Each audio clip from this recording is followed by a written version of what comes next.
السلام علیکم ورحمۃ اللہ وبرکاتہ۔ الحمد للہ رب العالمین والصلاة والسلام علی رسولہ الکریم وعلی آلہ وصحبہ ومن سار علی نہجہ الی یوم الدین وسلم تسلیما کثیرا، اما بعد۔ اعوذ باللہ من الشیطان الرجیم، بسم اللہ الرحمن الرحیم۔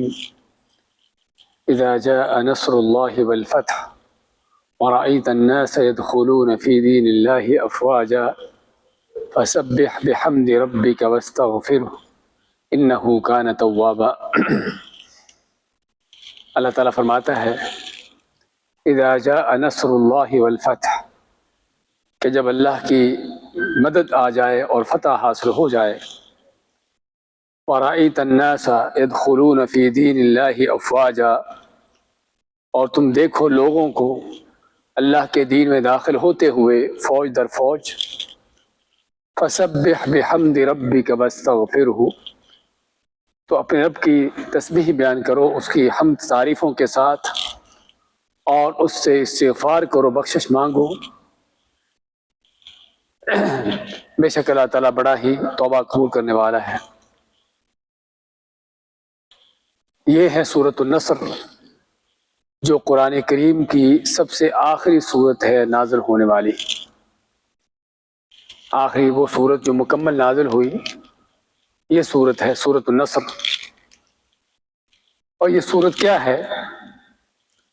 اس صورت کے حوالے سے عمر فاروق رضی اللہ تعالیٰ عنہ اور اسی طرح بعض دوسرے صحابہ، ابن عباس رضی اللہ تعالیٰ عنہ، ان کی یہ رائے تھی کہ یہ سورۃ النصر جو ہے، یہ نبی کریم صلی اللہ علیہ وسلم کی دنیا سے جانے کی خبر ہے۔ ابن عباس فرماتے ہیں کہ عمر فاروق رضی اللہ تعالیٰ عنہ جب بھی کوئی اہم مشورہ کرنا ہوتا تو اپنی مجلس شورا کو بلاتے ہیں۔ ان کی مجلس شورا کیا تھی کہ جو بڑی عمر کے صحابہ تھے، بدر میں شریک ہونے والے، اس طرح کے، تو کہتے ہیں کہ مجھے بھی ساتھ بلاتے ہیں، مجھے بھی ساتھ شامل کرتے ہیں۔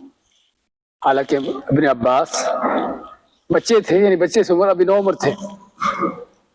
تو بعض صحابہ کو اس پر اعتراض ہوا کہ ہمارے بچوں جیسا ہے، اسے بھی ہمارے ساتھ کیوں بٹھا دیا جاتا ہے؟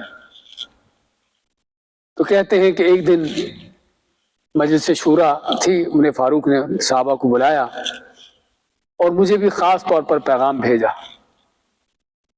تو کہتے میں پہچان گیا کہ کوئی خاص وجہ ہے آج کہ جس لیے مجھے بلایا گیا ہے۔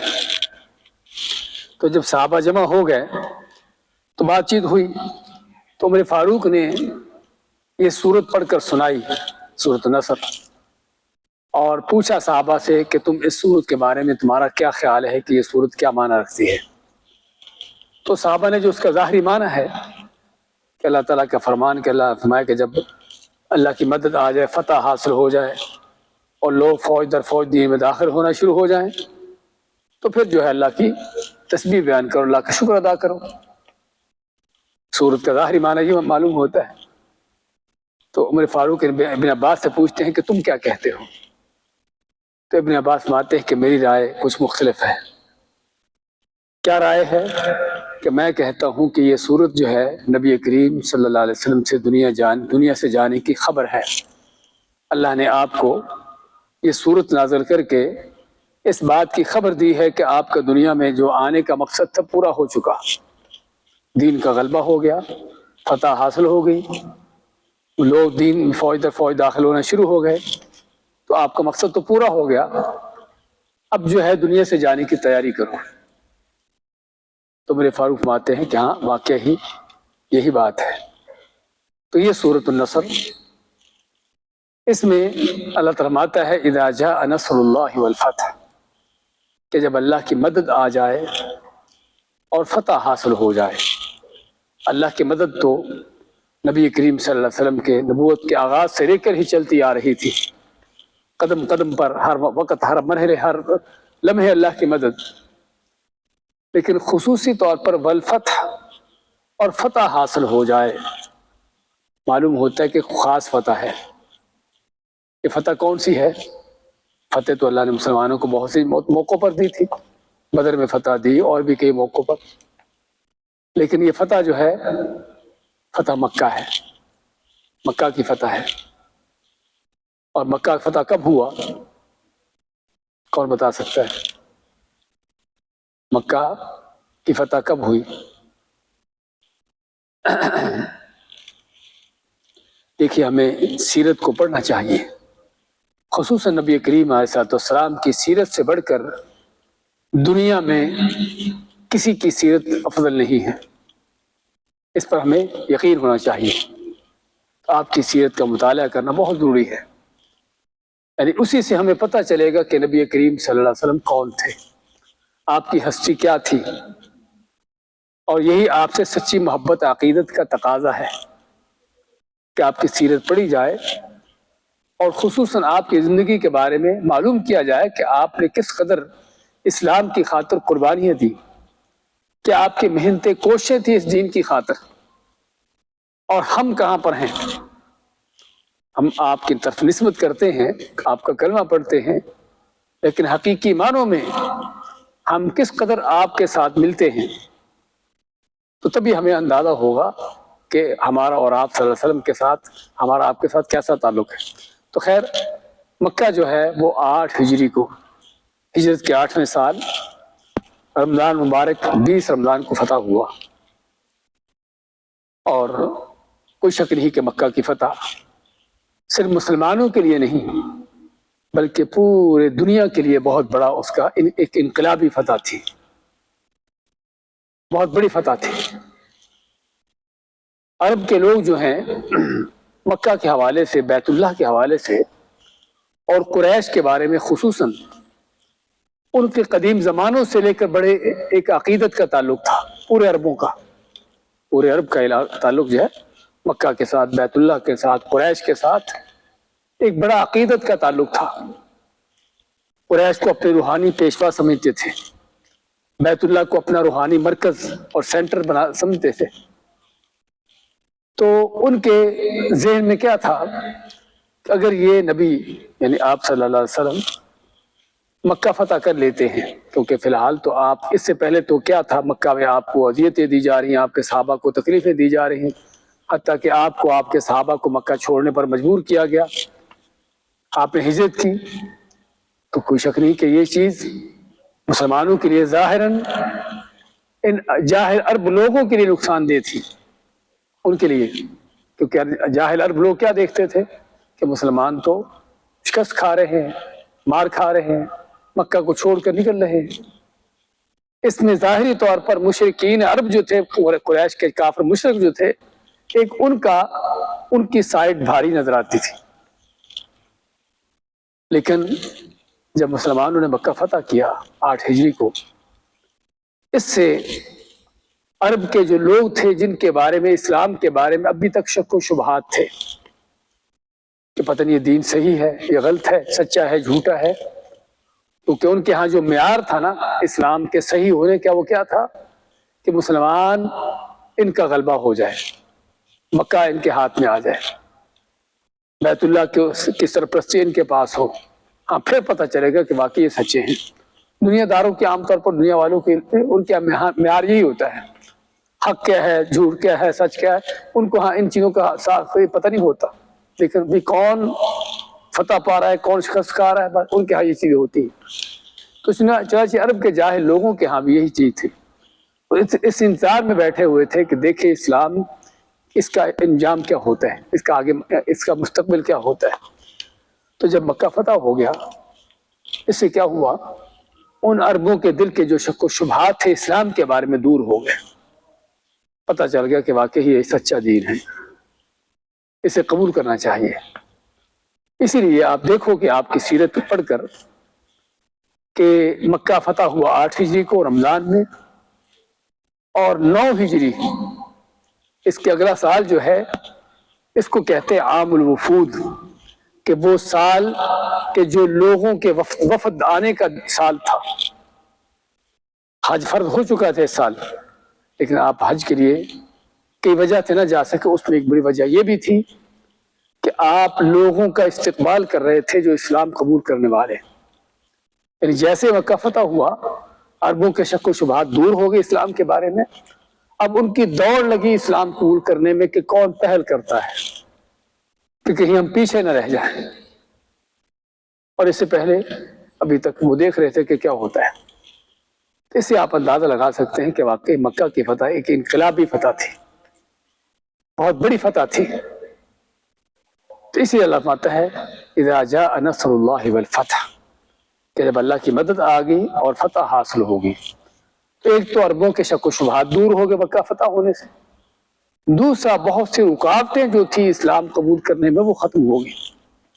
قریش جسے آپ کو بتایا ہے کہ عربوں کے روحانی پیشوا تھے، تو ان کے اگر کہ طاقت قوت ان کے پاس اتنی زیادہ نہیں تھی، لیکن روحانی پیشوا ہونے کے ناطے سے لوگ ان سے ڈرتے تھے، لوگوں پر ان کا ایک رعب تھا۔ تو چنانچہ لوگ ڈرتے ہوئے بھی اسلام قبول نہ کرتے تھے کہ اسلام قبول کریں گے تو قریش سے دشمنی ہو جائے گی۔ لیکن جب قریش بھی مسلمان ہو گئے، کیونکہ مکہ فتح ہونے کے ساتھ ہی سارے مکہ والے اسلام میں داخل ہو گئے، تو اب وہ اسلام کے داخل ہونے میں جو رکاوٹ تھی وہ بھی ختم ہو گئی۔ ایک مانوی رکاوٹ تھی کہ اسلام پتہ نہیں سچا ہے جھوٹا، وہ بھی ختم ہو گئی، اور جو ظاہری رکاوٹ تھی ایک رعب کی وہ بھی ختم ہو گئی۔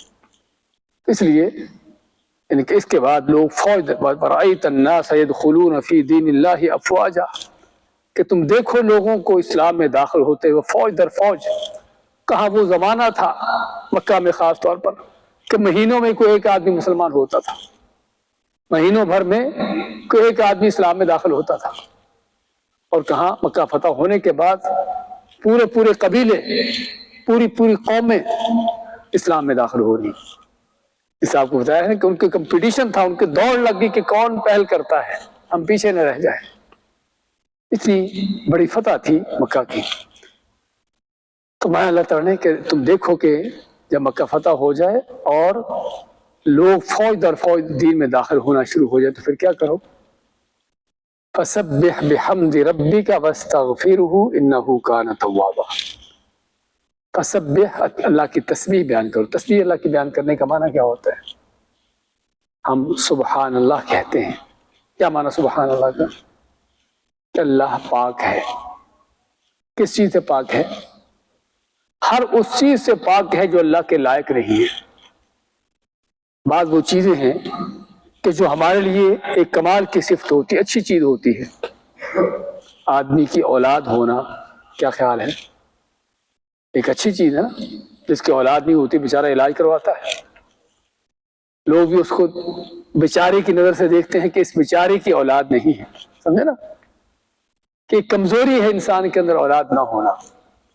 اللہ نے اپنے لیے اولاد ہونے کو گالی قرار دیا ہے، سمجھے نا، نقص ہے۔ انسان کو نیند آنا اس کی ضرورت ہے زندگی کی، نیند نہ آئے تو پھر علاج کرواتے ہیں، گولیاں کھاتے ہیں، ٹیکے لگواتے ہیں کہ تاکہ نیند آ جائے۔ اللہ کیا فرماتا ہے؟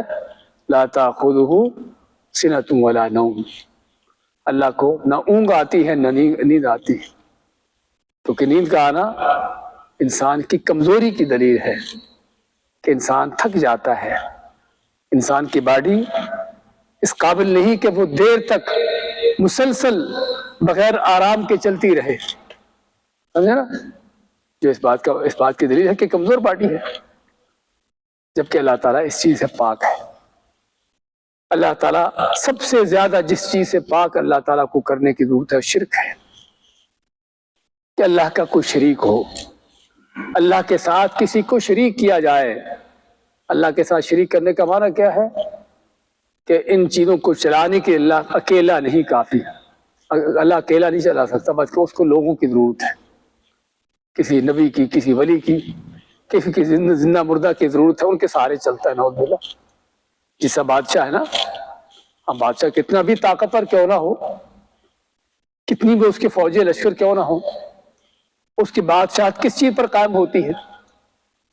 اپنی پارٹی پر، اپنی فوجوں پر، اپنے لشکروں پر۔ فوجیں بغاوت کر دیں تو کیا ہوتا ہے بھائیو؟ بادشاہ کے تختے الٹ جاتے ہیں۔ تو بادشاہ کمزور ہے اس لحاظ سے کہ وہ لوگوں کا محتاج ہے، فوجوں کا محتاج ہے، تب اس کی بادشاہت قائم رہتی ہے، جبکہ اللہ تعالیٰ ہر چیز سے غنی ہے، کسی چیز کا محتاج نہیں ہے۔ اس لیے اللہ کے ساتھ شرک کرنا، اللہ کے ساتھ اوروں کو شریک کرنا، یہ سب سے بڑی اللہ کی کمزوری دکھانا ہے۔ اس سے بڑھ کر اللہ کی گستاخی نہیں کوئی۔ تو اس لیے اللہ تعالیٰ کو پاک قرار دینا ہر اس چیز سے جو اللہ کے لائق نہیں، یہ ہے تسبیح۔ جب ہم سبحان اللہ کہتے ہیں کہ اللہ پاک ہے، کیا معنی؟ کہ اللہ تعالیٰ ہر اس چیز سے پاک ہے جو اللہ کے ذات سے لائق نہیں، شرک سے پاک ہے، اب کسی اور کے ان کے مدد سے پاک ہے، اللہ تعالیٰ اونگ نیند آنے سے ان چیزوں سے پاک ہے، ہر طرح کی اس چیزوں سے پاک ہے۔ اللہ کی تسبیح بیان کرو بحمد ربک، اس کی تعریفوں کے ساتھ۔ تعریف کسی کی اچھائیاں بیان کرنا، اور تسبیح کسی کے نقص کمزوریوں کی نفی کرنا، کہ اس کے اندر یہ کمزوری نہیں، یہ نقص نہیں، یہ عیب نہیں، یہ کیا ہے؟ یہ تسبیح ہے۔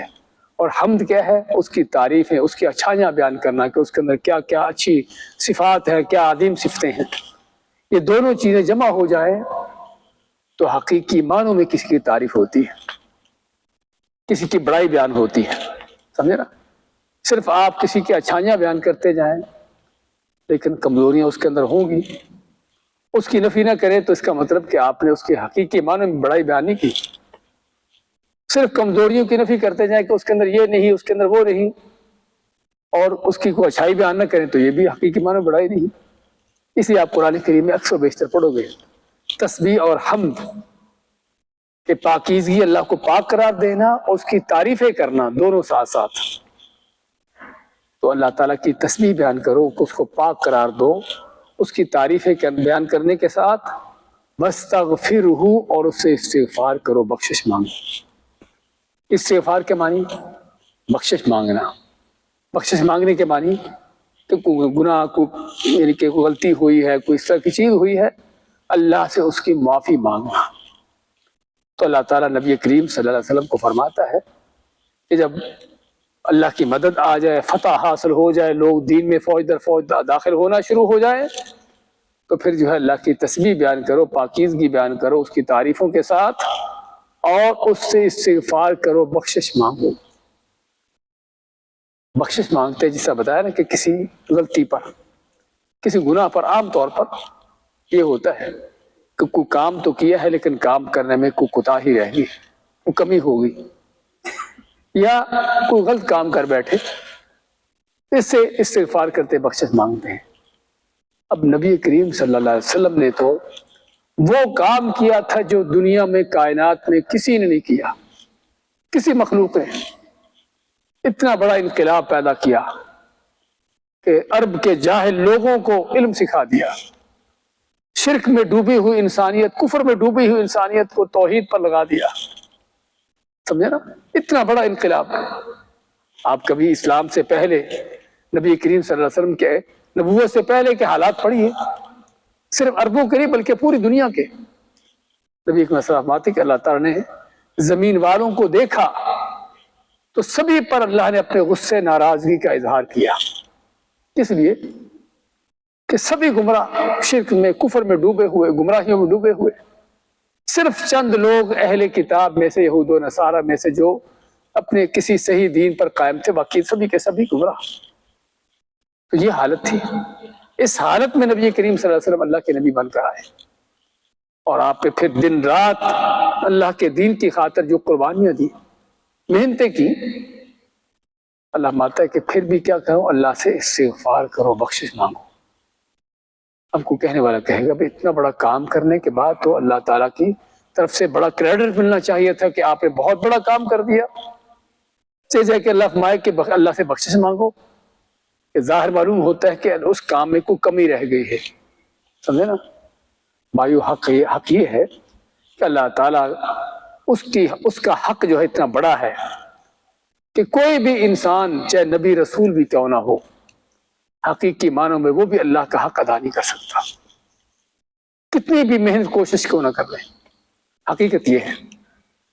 اس لیے اس آیت کے اندر اس وَاسْتَغْفِرْهُ کے اس لفظ کے اندر حقیقت میں کیا ہے؟ تنبیہ ہے انسان کو کہ بعض اوقات انسان کو نیکی کر کے سمجھتے کہ میں نے بڑا مارکا مار لیا، بڑا تیر مار لیا، بڑا کام کر لیا. اور شیطان کا یہ بھی بہت بڑا ہتھ کنڈا ہے.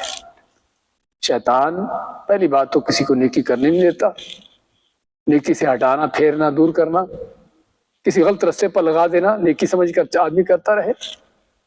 لیکن اگر کوئی صحیح تمہارے میں نیکی کر بھی لے، اس کی ہوئی نیکی کو برباد کرنا تاکہ نیکی برباد ہو جائے، اس کو ملے کچھ نہ. اس کا شیطان کی کوشش رہتی ہے. تو چنانچہ نیکی برباد ہونے کا ایک بڑا سبب یہ بھی ہے کہ نیکی کرنے کے بعد آپ کے دل میں اس نیکی کا غرور پیدا ہو جائے، گھمنڈ پیدا ہو جائے کہ میں نے یہ کر لیا. کسی کو اللہ نے تہجد کی نماز پڑھنے کی توفیق دے دی تو دل میں گھمنڈ آئے، لوگ تو فرض نماز بھی نہیں پڑھتے، میں تہجد پڑھ رہا ہوں. کسی کو نفل روزہ رکھنے کی توفیق مل گئی، لوگ تو رمضان کے روزے بھی نہیں رکھتے، میں نفل روزے رکھ رہا ہوں. یہ گھمنڈ جب دل میں آ جاتا نا، سمجھو کہ برباد ہے آدمی. کتنا بھی وہ ظاہر طور پر نیک کیوں نہ بنتا پھرتا، وہ نیک نہیں ہے، بد ہے. سمجھے نا؟ کیونکہ نیکی انسان کو اللہ کے سامنے جھکاتی ہے، اللہ کے سامنے اور گراتی ہے. نیکی اس کے اندر غرور پیدا نہیں کرتی. لیکن شیطان ہے، اسی لیے ہم نماز پڑھ کے سلام پھیر کے کیا کہتے ہیں؟ استغفر اللہ استغفر اللہ استغفر اللہ. 3 بار استغفر اللہ کہنا سنت ہے سلام پھیر کر. کوئی پوچھنا نہ پوچھے، آپ نے تو نیکی کی نماز پڑھی، آپ نے کون سا گناہ کیا ہے؟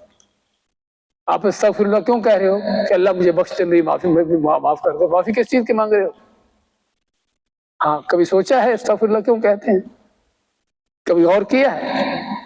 یہی تو افسوس کی بات ہے کہ ہم بہت سی چیزیں کرنے کو کرتے ہیں لیکن ایک روٹین کی طور پر نہیں سمجھتے کہ یہ کیا کر رہے ہیں.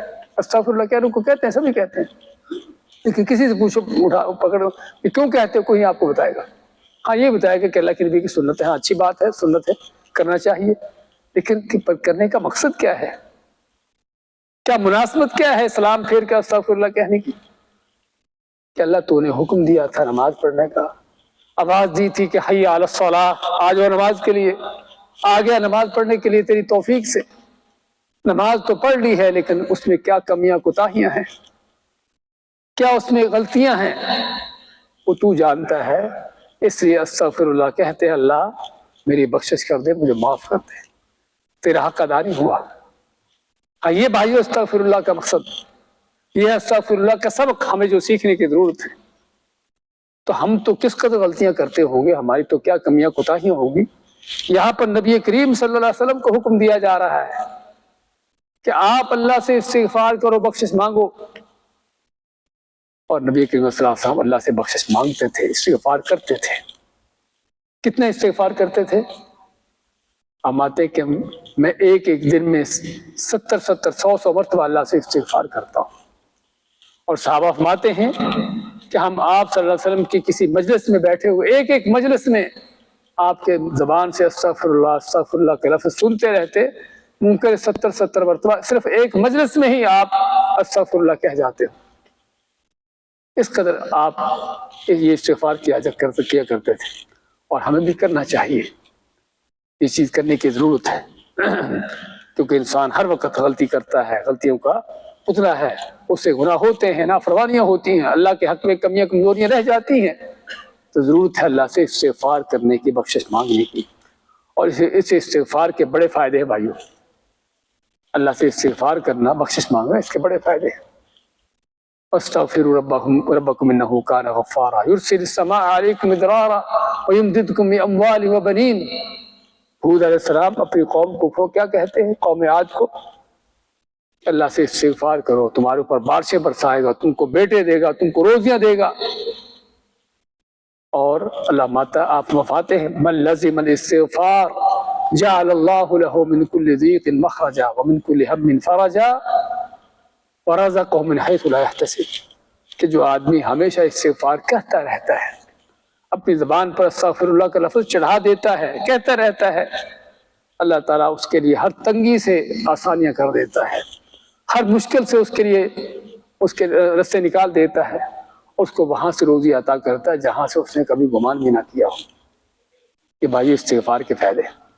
تو خیر اللہ تعالیٰ اپنے آپ کو فرزن کو ماتا ہے کہ اللہ سے استغفار کرو، بخشش مانگو کہ کوئی کمی کوتاہی، اور ویسے بھی استغفار ویسے تو گناہ غلطی پر کیا جاتا ہے، لیکن اس کے علاوہ بھی اگر آپ ویسے تو انسان کے ساتھ بڑی غلطیاں گناہ ہوتے ہیں، لیکن کبھی دیکھو کہ میں غلطی کون سی کی ہے، نہ بھی کوئی غلطی سامنے ہو تب بھی اللہ سے استغفار کر رہا ہوں۔ انہ کان توابا، بے شک اللہ بڑا ہی توبہ قبول کرنے والا ہے۔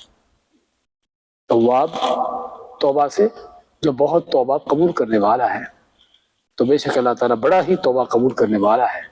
کس قدر توبہ قبول کرتا ہے اللہ تعالیٰ؟ اللہ تعالیٰ کو توبہ سے بڑھ کر کسی کوئی چیز پسند نہیں ہے۔ اللہ تعالیٰ توبہ کرنے والے سے کتنا خوش ہوتا ہے، اللہ کو توبہ کتنی پسند ہے۔ آپ اس کی مثال دیتے ہیں کہ کوئی آدمی کسی سفر میں ہو، صاحب کا زمانوں میں سفر ہوتے تھے گھوڑوں اونٹوں پر، اس کے اونٹ سواری پر اس کا کھانا پینا بھی ہے، تو اس کی سواری کہیں گم ہو گئی، نہ آگے چلنے کا کوئی ذریعہ رہا، سواری گم ہوگی، اور نہ کوئی کھانے پینے زندگی بچانے کا کوئی ذریعہ رہا، کیونکہ اسی کے اوپر کھانا پینا تھا۔ آدمی مایوس ہو کر بیٹھ گیا۔ اسی مایوسی میں جب بیٹھا ہوا تھا تو اس کی سواری گھومتے گھماتی کہیں اس کے پاس آ گئی، تو آدمی کس قدر خوش ہوتا ہے اس اپنی سواری کو پا کر۔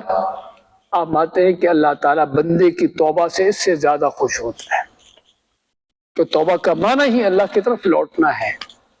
اصل یہ ہے کہ بندہ اللہ کے ساتھ رہے، اللہ کے حکم پر چلتا رہے، اللہ کے ساتھ تعلق جوڑے رکھے، کیونکہ شیطان ہے کہ اس کو اللہ سے دور کر دیتا ہے، ہٹا دیتا ہے۔